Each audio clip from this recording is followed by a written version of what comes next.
They say patience is a virtue. I used to believe that, until the day patience became a leash someone else kept tugging. It started small, like all violations do. A flash of silver, a low growl of an engine, and a Porsche 911 nosing into my driveway just as I was about to leave for work.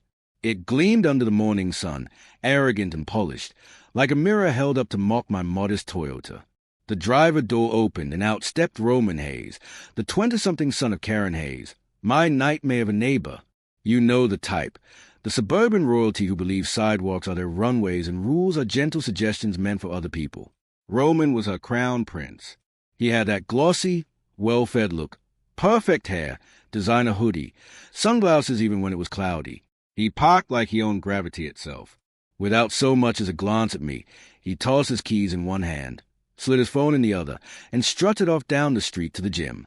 He left his Porsche squarely blocking my car. Again. It wasn't the first time. At first, I tried politeness. I wrote notes. Please don't park here. This is a private driveway. I even drew a friendly smiley face. The next morning, the smiley face was gone, but his car was there again. Same spot, same insolent tilt to the front tires, like the thing was smirking at me. By the end of the first week, I'd lost count. Roman had a way of dismissing people without even noticing them.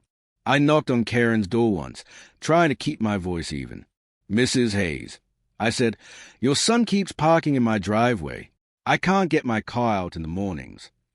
Karen smiled with a kind of saccharine warmth that could melt plastic. Oh, Roman probably didn't realize. He's been so busy with his internship. You know how young people are. She waved a hand as if that absolved him of the mortal sin of basic decency. Yes, I said tightly. But it's happened 6 times.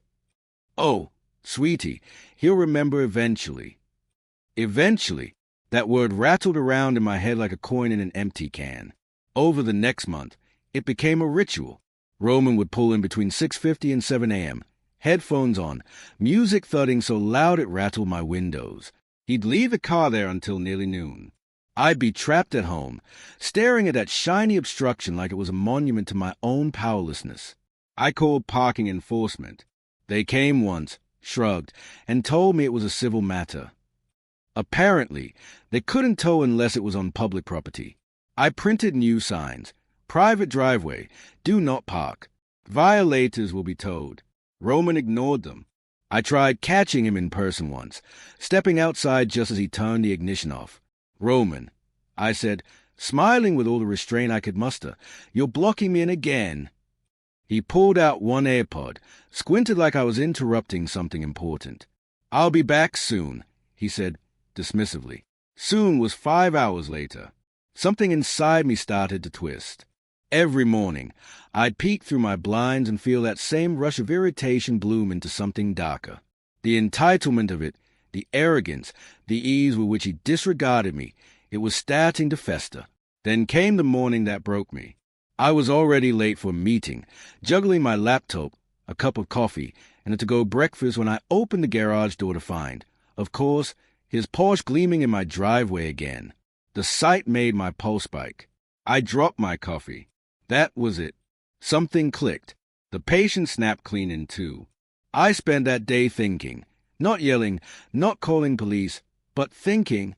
I thought about Karen's dismissive tone, Roman's make, the endless notes and ignored warnings.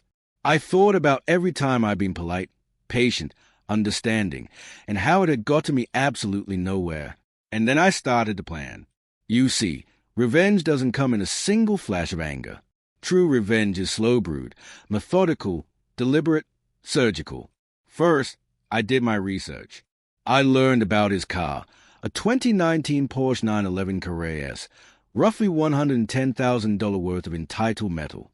Roman adored it. He washed it obsessively, never parked under trees, and bragged to everyone that he'd owned it himself, though everyone knew it was a birthday gift from Mommy Dearest. He treated that car better than he treated most people, which made it the perfect target. I began collecting little details, where he kept his spare keys, under a fake rock by the mailbox, when he left, when he returned, how long the street stayed quiet in the early hours. I learned that Karen went to yoga every morning at 6:30 and Roman hit the gym around 6:50. By 7 o'clock, the street was nearly empty. Perfect conditions. For 2 weeks, I prepared quietly. I bought an old industrial car jack and some heavy-duty straps off a local marketplace. My friend Mark, who worked at a scrapyard, agreed to rent me the use of a hydraulic press for a single day, no questions asked. I didn't plan to kill anyone or destroy property beyond recognition at first. I told myself it was just a scam. Maybe dent the ego, not the engine. But revenge is a way of sharpening its own edges the longer you hold it. The night before my little performance, I barely slept. My brain was electric, every detail clicking into place like gears.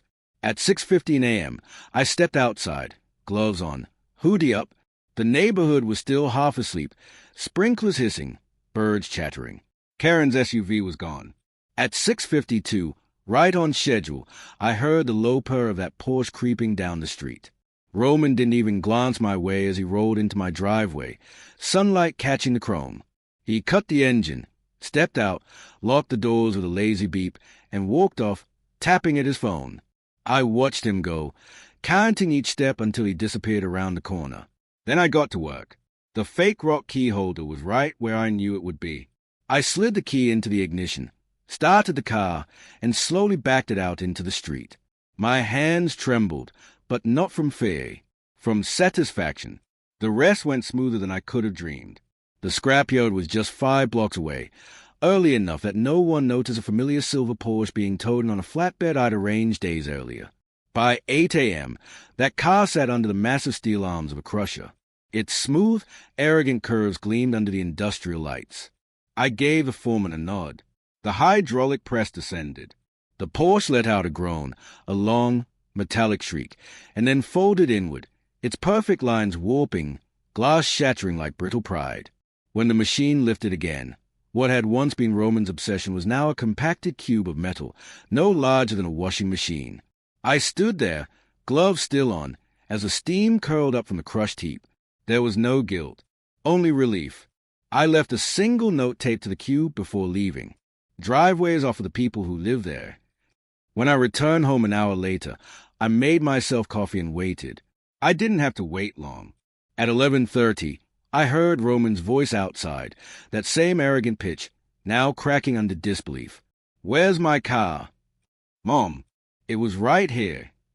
Karen's voice rose, shrill with panic. "Did you lock it? Maybe it was stolen." "Oh, come on, who would steal my car in this neighborhood?" I watched from my kitchen window as chaos bloomed on their front lawn. Police arrived. Roman paced, waving his arms, while Karen cried into her phone. They filed a report, but no one noticed the faint tire marks leading away from my driveway or the small patch of oil on the curb. That night, our street buzzed with gossip. Neighbors whispered theories. Teenagers, joyriders, maybe an organized theft ring. Karen posted on Facebook offering a $10,000 reward for information. I didn't say a word. But when I saw Roman sitting on the curb later that night, face pale, hands buried in his hair, I stepped outside with a quiet smile. "Rough day?" I asked. He looked up at me, eyes hollow. "Someone stole my car." "Oh, that's awful," I said. "Maybe they'll learn not to park in other people's driveways." For the first time, he didn't have a comeback. Later, lying in bed, I couldn't help but wonder, had I gone too far? Or had I simply done what needed to be done, something no polite warning could ever accomplish? Justice, I decided, doesn't always come from authority. Sometimes it comes from the quiet fury of someone who's been ignored one too many times. Still, as I drifted towards sleep, I couldn't shake one question that hummed in my mind like a warning bell. When you finally get revenge, does it fix the wound, or does it make you crave more? The next morning, the street was humming with a kind of gossip that clings like fog. News travels faster than smoke in a suburb like ours. Roman Hayes' Porsche, the pride of Birchwood Lane, had vanished overnight. People who had never spoken to me before suddenly found reasons to walk their dogs past my house. Curtains twitched. Conversation stopped when I opened my door. And I played the part perfectly. I watered my plants. I waved at joggers. I even took a pie to Karen's house the following afternoon, a gesture so polite it nearly broke the neighborhood's collective mind. Karen answered the door with swollen eyes. Her makeup was smeared, her voice tight from crying. "Mara," she said, sniffling, "you don't have to do this." "Do what?" I asked, all gentle innocence. "Pretend like you care," she spat. "Oh, but I do," I said sweetly. I know how much that car meant to Roman. Such a shame it's gone. She looked at me long and hard then, her suspicion dawning like slow sunrise. "You wouldn't have," she began. I tilted my head. "Wouldn't have what?" Her lips thinned. "Never mind." I smiled, placed a pie in her hands, and said softly, "Maybe it's a lesson. Sometimes the universe is a way of correcting people's behavior." I walked away before she could respond. Behind me, I heard the door slam. The police came back that evening, canvassing the block again. They asked questions, polite but probing. I told them the truth. Technically. Yes, I'd seen the car that morning. Yes, I'd noticed it was gone when I returned from work. No, I hadn't seen anyone suspicious. It was easy to lie when the truth had already become a legend. By the third day, the rumors had mutated beyond recognition. Someone claimed it was a professional car theft ring. Another insisted Roman had staged it himself for the insurance money. One theory even suggested Karen had sold it to pay off secret debts. The block had turned into a soap opera, and I had the best seat in the house. But revenge, I was learning, doesn't end when you pull the trigger. It lingers. It grows roots in the cracks of your conscience. At first, I felt exhilarated. Power was a drug, sharp and heady. Watching Roman pace the sidewalk, phone glued to his ear, shouting into the void, was pure catharsis. But by the end of the week, the high began to ebb. There were moments when I caught my reflection in the window and barely recognized the satisfaction in my own smile. Because somewhere beneath the satisfaction, there was something else, a whisper of unease. The first real pang of guilt came unexpectedly. I was driving past the scrapyard on my way home from work. For reasons I still can't explain, I turned in. The foreman nodded at me, then gestured to a far corner of the lot. There it was, the cube, all the Polish arrogance and noise of that Porsche being flattened into a neat, silent block of metal, a monument to my rage. I walked closer, tracing a glove hand over the cold surface. It was smooth now, unrecognizable, anonymous. "This what you wanted?" the foreman asked casually. I hesitated. At the time, yes. And now? I stared at it, the morning sunlight glinting off its sharp edges. "Now I'm not sure." He nodded, as if he'd seen this before. "Funny thing about revenge," he said. "Feels good when it's loud. Gets quieter later, too quiet." I drove home in silence. That cue burned into my mind. By the second week, Karen's suspicion had hardened into certainty. She started watching me. Subtly, at first, glances through her blinds, a car that seemed to follow me to the grocery store. Then, one afternoon, she came storming across the lawn. "You did it," she hissed. I looked up from trimming my roses. "Did what?" "You know what. You took Roman's car. Don't lie to me." I laughed softly. "Karen, that's an outrageous accusation." Her voice shook. "You hated him. Everyone knows. You told the whole block he was entitled." I met her gaze evenly. I said he was inconsiderate. "There's a difference." "You're a liar," she spat. "Prove it," I said. For a long moment, she just stood there, trembling with fury. Then she turned and walked away, muttering under her breath. I didn't know it then, but Karen was about to become my biggest problem. Over the next few days, she escalated. She called the police again, twice, insisting they re-interview me. She posted on the neighborhood Facebook group, saying certain people might know more than they were admitting. She even printed flyers offering a $20,000 reward and plastered them around town. It should have frightened me. Instead, it infuriated me. How dare she? After years of treating everyone like props in her little world, she still couldn't grasp a lesson. She couldn't imagine a universe in which her son wasn't untouchable. And that's when my revenge, what was left of it, began to evolve. If she needed a villain, I'd give her one.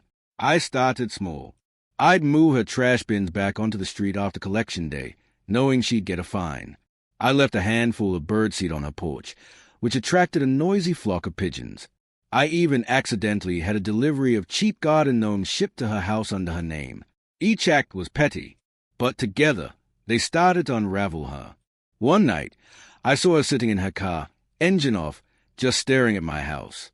Her expression was a mix of fear and obsession. It should have satisfied me. Instead, I felt something unfamiliar. Pity, because by then, the Porsche wasn't the point anymore. It wasn't even about Roman. It was about her, about the way she raised him to believe the world was his to park on. I had won the war, but the victory tasted like rust. Then, one rainy evening, there was a knock at my door. When I opened it, Roman stood there. He looked different. The cockiness was gone. His hair was unkempt, his clothes rumpled. For the first time, he looked like a boy, not a billboard. "Can I talk to you?" he asked quietly. I nodded and let him in. He didn't sit. He just stood there, hands shoved in his pockets, staring at the floor. "I wanted to say I'm sorry," he said. I blinked. "For what?" "For being such a jerk. For parking in your driveway all the time." I don't know. Thought it didn't matter. Mom always said people like you would get over it. People like me. I repeated. He winced. "I didn't mean." "I know what you meant." He swallowed. "Anyway, I just wanted you to know I get it now. The car's gone. Maybe that's what it took." For a moment, I almost told him everything. That his precious car hadn't been stolen, that it was sitting 5 miles away, compacted into a steel brick, that I had orchestrated the entire thing.